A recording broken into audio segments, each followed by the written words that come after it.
Hai guys, selamat kembali di Republik Rupiah. Jadi hari Senin yang untuk minggu baru ini kita bakal ngobrolin tentang hal yang sebenarnya lagi seru diperdebatkan sama orang-orang. Dengan kenaikan harga yang benar-benar mengejutkan pasar, kira-kira kita sedang ada di momentum yang mana sih?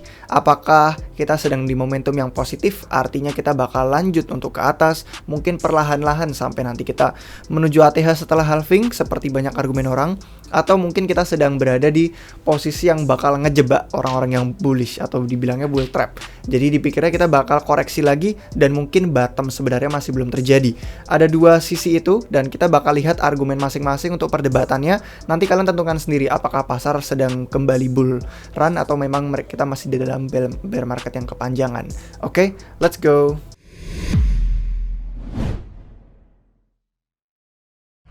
Video hari ini dibawakan oleh official partners kami Pintu dan Kristal. Pintu adalah gerbang investasi kripto kalian yang mudah dengan integrasi jalur rupiah langsung ke berbagai fitur hebat yang ramah pengguna. Bisa mulai dengan simpel hanya dari Rp11.000 hari ini. Dan Kristal adalah dompet pribadi yang memungkinkan interaksi platform DeFi dari berbagai blockchain dengan aman. Cocok bagi partisipan kripto yang lebih berpengalaman. Cek deskripsi video ini untuk informasi lebih lanjut tentang Pintu dan Kristal. Dan terima kasih kepada mereka telah menjadi official partners kami dan mensponsori video hari ini. Oke guys, sekarang kita bakal ngeliat dulu yuk dari argumennya yang bahwa ini sedang dalam posisi positif. Artinya momentum kita bakal berlanjut ke atas.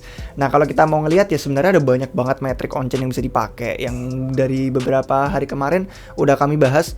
Kalau nggak salah ada 2 atau 3 video berbeda sejak awal tahun 2023 ini. Yang kami ngomongin tentang gimana metrik on-chain bisa melacak gitu kan. Sedang ada di mana kita posisinya. Tentu aja nggak ada yang namanya satu metrik jelas kayak dewa banget pasti ketahuan.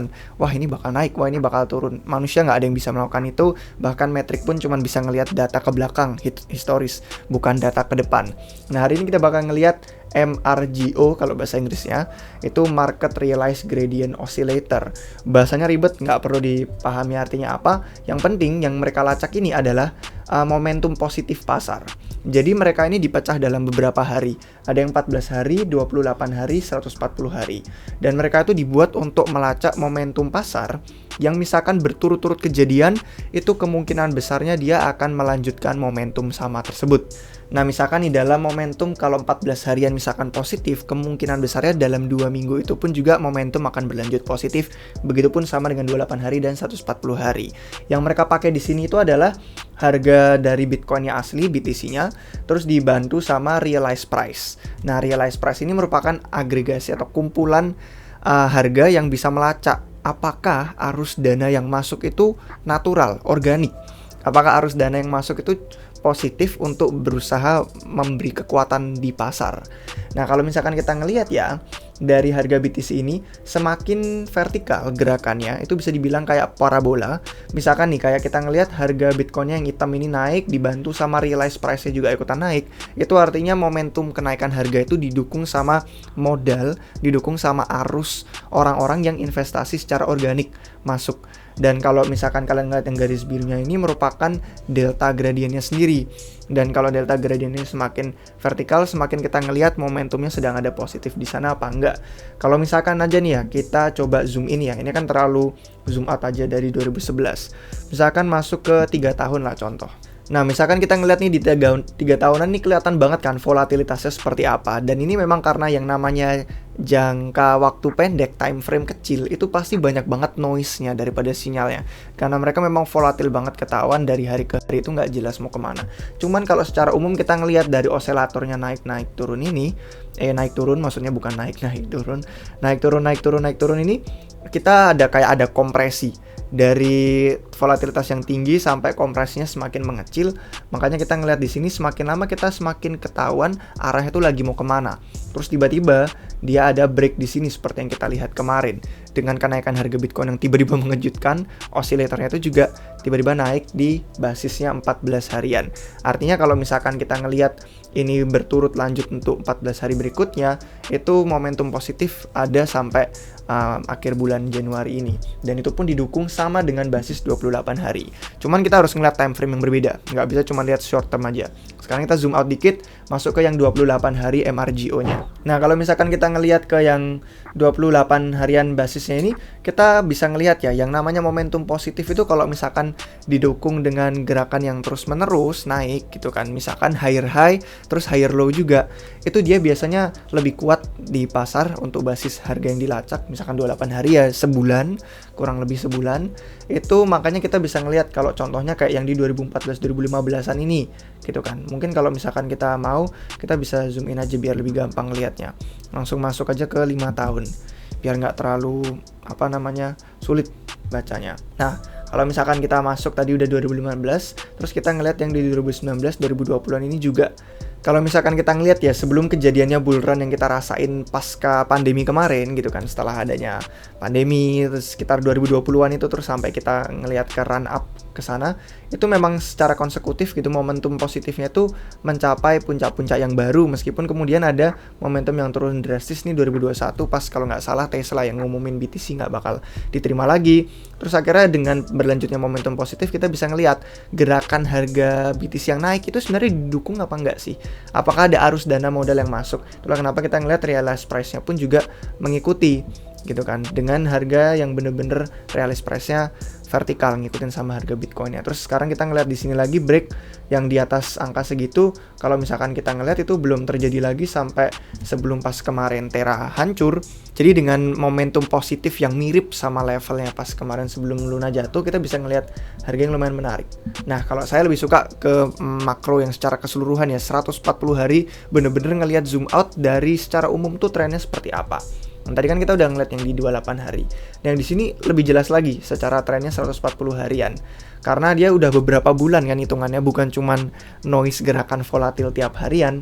Nah, ini kelihatan banget nih higher high sama higher low-nya untuk 2014, 2015 selama kita bener-bener naik nih harga Bitcoin-nya, diikutin sama arus dana yang masuk, momentum positifnya juga mendukung. Akhirnya puncak-puncak momentum positifnya pun jadi lebih tinggi daripada sebelumnya sampai bener-bener vertikal di sini. Sebelum kemudian ngedam, sama halnya dengan 2018, 2020. Ini lihat nih, bahkan ya dengan kejadian pas pandemi kemarin di sekitar Maret 2020-an, itu momentum pasar tetap nggak mencetak titik rendah yang lebih lebih low. Artinya titik rendah yang kemarin di sini itu tetap nggak kesentuh balik meskipun ada crash pas pandemi. Momentumnya tetap positif, higher high, higher low, higher high, higher low.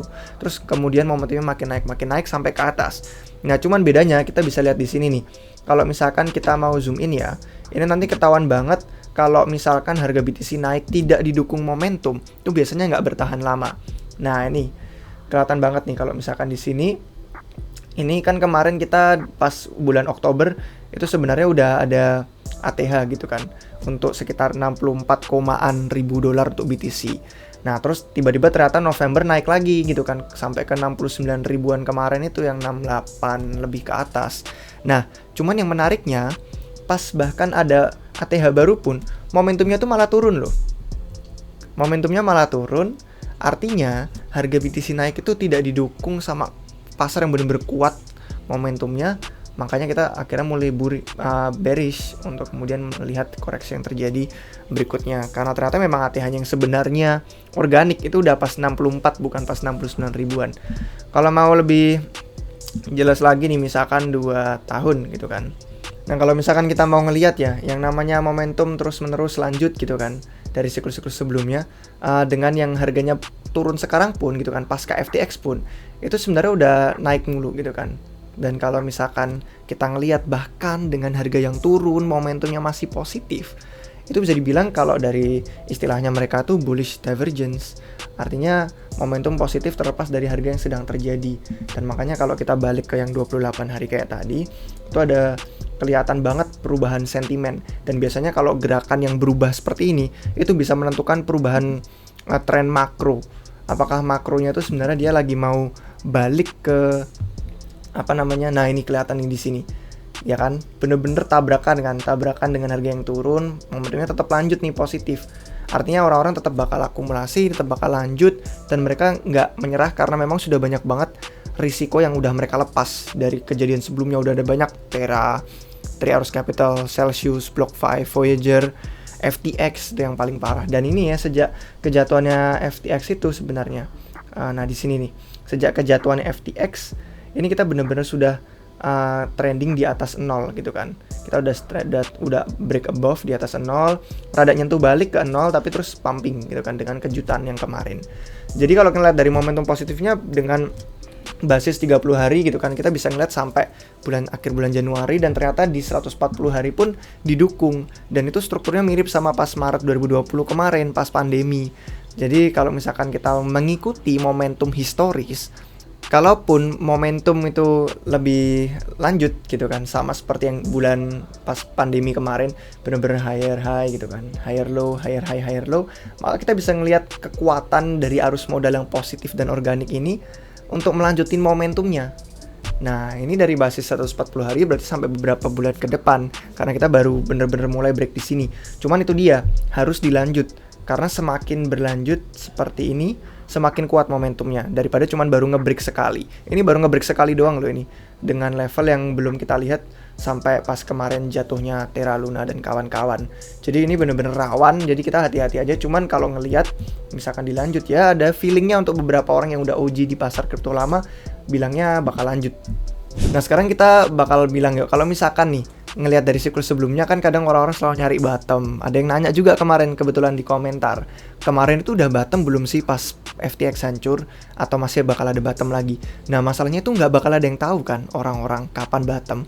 Tapi kalau misalkan kita menolak adanya pump, itu bahkan kita biasanya malah ketinggalan posisi sendiri.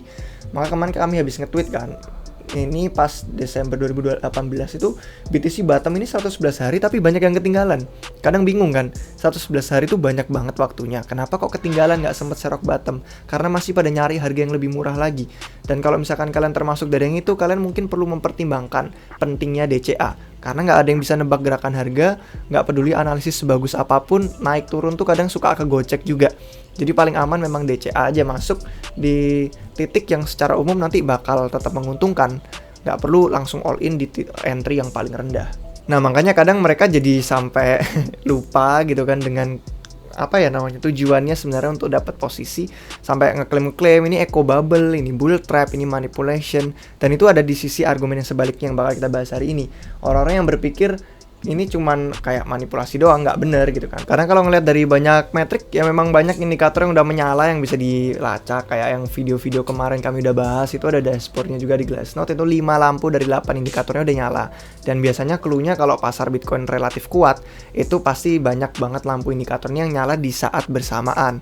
Meskipun tidak menjanjikan kalau nyala semua juga terjadi, karena buktinya ada banyak gini kan yang udah nyala terus masih ada koreksi juga. Nah cuman kalau ngeliat dari yang OG mereka tuh jadi kayak ngetawain sama orang-orang yang bilang eco bubble, bull trap, dead cat bounce, karena menurut mereka ini cuman trauma doang, PTSD, gara-gara kemarin banyak banget kebrutalan di tahun 2022. Ini sampai ada yang ngetawain gitu kan. Kalau menang bilangnya dewa trading, tapi kalau kalah bilangnya ini manipulasi pasar. Terus tapi dia bilang have a good weekend. Yang penting perlu istirahat karena pasti akan jadi minggu yang besar berikutnya. Terus si Hasaka juga, pokoknya Tree of Alpha, Saka, Dijin Spartan, pokoknya kawan-kawan ini yang kalau kalian udah lama banget di crypto pasti udah familiar banget sama namanya. Mereka trader yang bener-bener udah OG. Si Saka pun bilang, kalaupun ada koreksi, ada dip yang turun cepat, itu cuman buat ngebersihin orang-orang yang pada long tapi telat aja. Mereka tadinya bilang, oh bubble manipulasi, sekarang udah nge-pump terus malah ngelong di atas, akhirnya malah kena flash dip doang, tapi itu nggak bakal berlangsung lama menurut dia. Dan itu selalu udah sama halnya dengan sejak harga Bitcoin tuh 16 ribuan dolar dia bilang. Dan dia komen juga, kalau udah pada lama di pasar kripto, misalkan pernah ngalamin trading di 2019, pasti udah tahu pola mentalnya kayak apa yang bakal nge-trigger perasaan kita kalau pasar tuh sebenarnya ya udah bulan tinggal dinikmatin aja lagi pumping. Terus si Dijin Spartan bilang yang kayak saya tadi omongin, kadang ini cuman karena trauma doang. Sentimen-sentimen orang-orang yang masih biasa baru di kripto gitu kan, itu buruk. Karena ya udah FTX baru terjadi di bulan November, belum lama kan. Cuman yang perlu diingat, waktu tuh berjalan cepat banget di pasar kripto. Kadang hal-hal yang baru terjadi berapa bulan lalu aja udah terasa kayak bertahun-tahun lamanya. Tapi kalau misalkan kita lihat dari bias gitu kan, dia ngomongin tentang recency bias yang baru terjadi.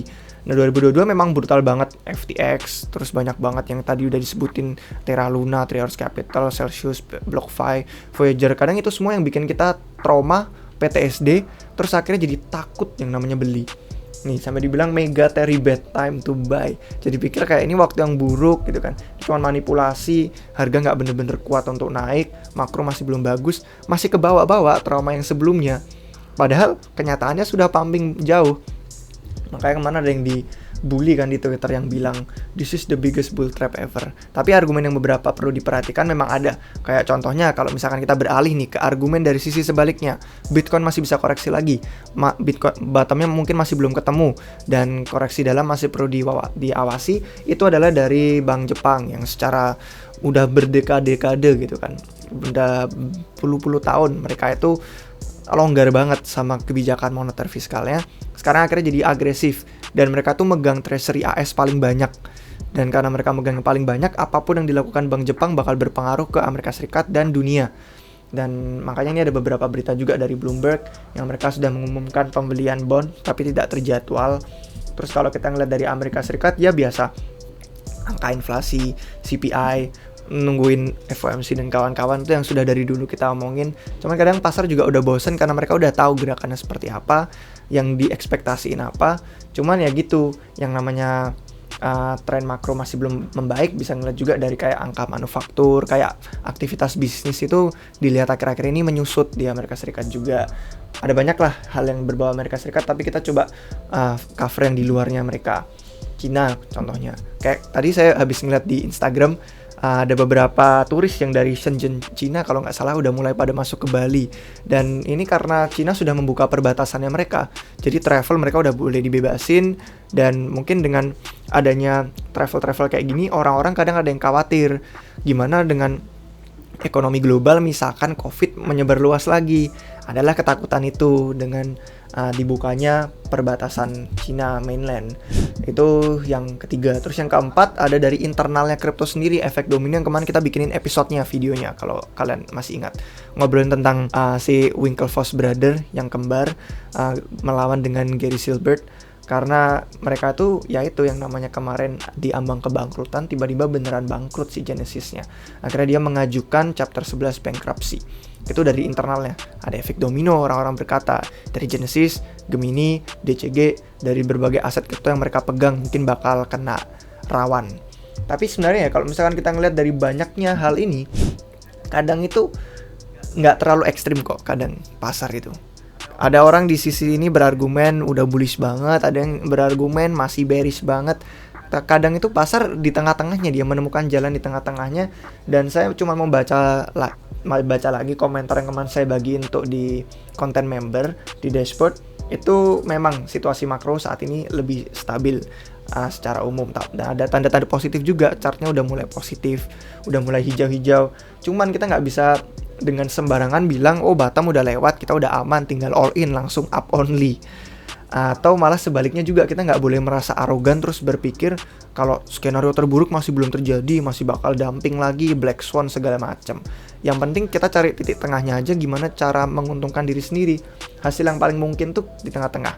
Resesi, misalkan kita ngomongin resesi AS, kalau resesinya ringan bisa dibilang mungkin bottom udah lewat. Tapi kalau resesi berat, itu tergantung seberapa cepat Fed bisa pivot dan seberapa agresif keputusan atau langkah yang bakal mereka ambil. Jadi intinya pasar tuh pasti bakal menemukan level di mana orang-orang itu yang bakal saling bertarung ekstrim. Ya udah ketemu di tengah, lihat nanti gerakan pasar seperti apa. Tugas kita sebagai investor, ini saya cuma bacain ulang aja yang dari kemarin udah saya ketik, untuk merencanakan skenario terburuk tapi harapannya yang terbaik. Gitu aja. Kita ada optimisme, harapannya terbaik dengan pumping, momentum positif, pasar udah kuat, arus modalnya bagus. Tapi jangan sampai nggak siap dengan skenario buruk juga. Dan itulah kenapa selama 2023 di video pertama kemarin kami bikin itu adalah tahun akumulasi. Kami percaya itu karena bisa banyak banget aset-aset bagus yang bisa diakumulasi di tahun ini. Jadi jangan sampai kesempatannya terbuang sia-sia gara-gara kita terlalu takut, trauma gara-gara 2022 kemarin brutal. Dan ya memang kemarin nemu meme, cuman saya lupa upload gambarnya di sini. Meme-nya tuh bilang kalau pesimis itu kadang terdengar kayak pinter banget. Orang-orang bakal ngelihat ya chartnya tinggi terus wah kita analisis nih masih eco bubble, masih bull trap, masih segala macam. Tapi optimisme itu yang bakal menghasilkan kita kekayaan. Kita bakal menikmatin aja mau naik mau turun. Yang nama DCA itu gampang, tidak perlu cari-cari top sama bottom pasar ada di mana.